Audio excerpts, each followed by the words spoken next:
ضلع چاغی کے شہر دالبندین سے ہمارے گدروشیا پوائنٹ کے نمائندہ محمد بخش بلوچ کی رپورٹ کے مطابق بلوچ یکجہتی کمیٹی دالبندین اور تحریک نوجوانان دالبندین کے زیر اہتمام اسلام آباد پولیس کی طرف سے لاپتہ افراد کے لواحقین پر لاٹھی چارج، ان پر تشدد اور گرفتاریوں کے خلاف دالبندین میں ایک ریلی نکالی گئی۔ ریلی میں بڑی تعداد میں بلوچ یکجہتی کمیٹی، تحریک نوجوانان کے کارکنوں اور علاقے کے نوجوانوں نے کثیر تعداد میں شرکت کی۔ ریلی شرکاء شہر کے مختلف شاہراہوں پر گشت کرنے کے بعد پریس کلب کے سامنے جلسے کی شکل اختیار کر گئی۔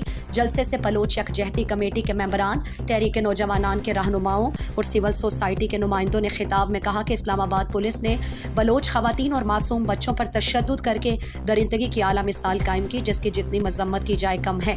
اسلام آباد پولیس بلوچ خواتین اور بچوں کو لاوارث نہ سمجھیں۔ بلوچستان کے کونے کونے سے اپنی ماؤں بہنوں اور بچیوں کی حفاظت کے لیے ان کے بھائی تیار ہیں۔ انہوں نے کہا کہ بے حس نگراں حکومت نے ہٹ دھرمی کا مظاہرہ کر کے چپ کا روزہ رکھا ہوا ہے، جس کے سامنے بلوچ ماؤں بہنوں اور بچیوں پر تشدد کیا جاتا رہا، مگر وہ مذمت تک نہ کر سکے، جسے تاریخ میں ہمیشہ یاد رکھا جائے گا۔